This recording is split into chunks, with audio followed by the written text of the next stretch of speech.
Γεια σας, ονομάζομαι Χρήστος Θανασάς και είμαι ορθοπαιδικός χειρουργός.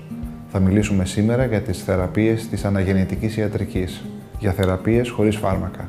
Πρόκειται για τα βλαστοκύτταρα και τους αυξητικούς παράγοντες των αιμοπεταλίων. Θα εξηγήσουμε πώς γίνονται αυτές οι θεραπείες, ποιες παθήσεις αφορούν και ποια τα αποτελέσματα.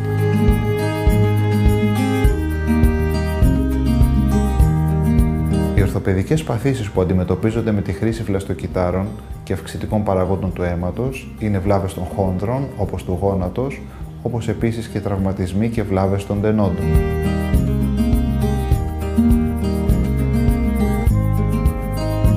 Αρθρικός χόνδρος είναι η φυσιολογική επικάλυψη της άρθρωσης.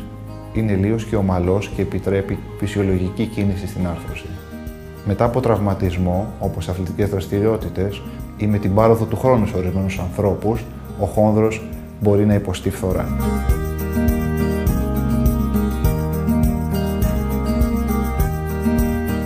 Ένα άλλο πρόβλημα της ορθοπαιδικής που μπορούμε να αντιμετωπίσουμε με τις θεραπείες της αναγεννητικής ιατρικής είναι οι τενοντίτιδες. Συχνές καταπονήσεις, η πάροδος του χρόνου ή οι έντονες αθλητικές δραστηριότητες μπορούν να προκαλέσουν βλάβη στον τένοντα.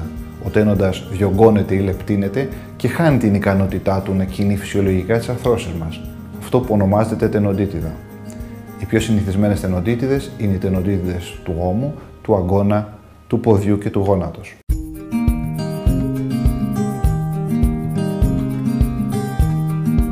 Τα βλαστοκύτταρα είναι πολυδύναμα κύτταρα. Μπορούν να πολλαπλασιαστούν και να μετατραπούν σε διάφορα είδη κυττάρων. Έτσι έχουν την ικανότητα να διορθώσουν βλάβες και τραυματισμούς των μυών, των τενόντων και των αρθρώσεων. Υπάρχουν διαφορετικά είδη βλαστοκυττάρων. Τα βλαστοκύτταρα του αναπτυσσόμενου εμβρίου, βλαστοκύτταρα στο ομφαλικό αίμα των νεογνών, αλλά και βλαστοκύτταρα στους ενήλικες, που εντοπίζονται στο λιπόδι ιστό και στο μυελό των οστών. Αυτά τα κύτταρα, που ονομάζονται μεσεχηματικά, τα χρησιμοποιούμε για τις θεραπείες στην ορθοπαιδική.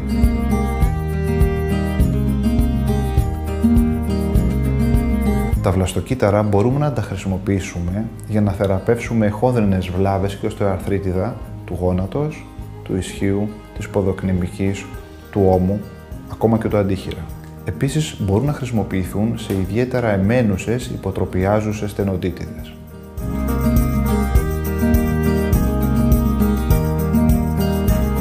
Η θεραπεία βλαστοκυττάρων στον ενήλικα μπορεί να γίνει με δύο τρόπους. Ο πρώτος τρόπος είναι τα κύτταρα του λιπόδους ιστού και ο δεύτερος τα κύτταρα του οστικού μυελού.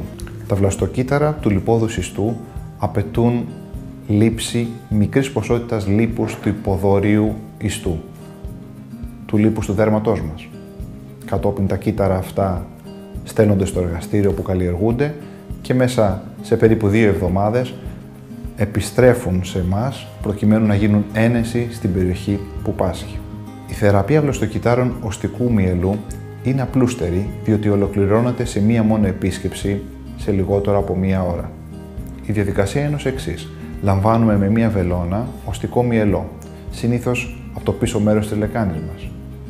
Κατόπιν, ο οστικός μυελός επεξεργάζεται και τα βλαστοκύτταρα απομονώνονται.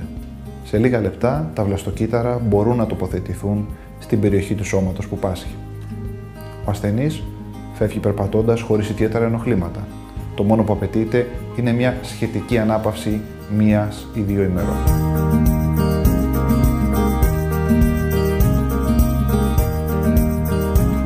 Μία από τις θεραπείες της αναγεννητικής ιατρικής είναι η θεραπεία των αυξητικών παραγόντων του αίματος ή όπως αλλιώς λέγεται PRP, πλάσμα πλούσιος αιμοπετάλια.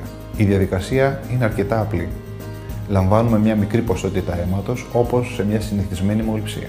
Το αίμα αυτό το επεξεργαζόμαστε και απομονώνουμε τις ουσίες που μας ενδιαφέρουν, το PRP.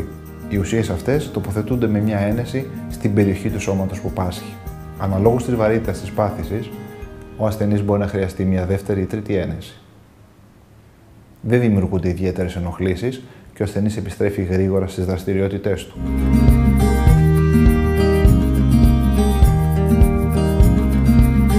Τα πλεονεκτήματα των θεραπείων PRP και βλαστοκυττάρων είναι σημαντικά, όπως για παράδειγμα η μη χρήση φαρμάκων, η απουσία ανεπιθύμητων ενεργειών, εφόσον δεν χρησιμοποιούμε φάρμακα, η χρήση ουσιών και κυτάρων του ίδιου μας του οργανισμού σε αυξημένες ποσότητες, η αναγέννηση κυτάρων και κολαγόνου του χόνδρου και των τενόντων του σώματός μας, τα μακροχρόνια και πιο μόνιμα αποτελέσματα, η ικανότητά τους να βοηθάνε στις πιο δύσκολες περιπτώσεις χόνδρινων βλαβών και τενοντίτιδων.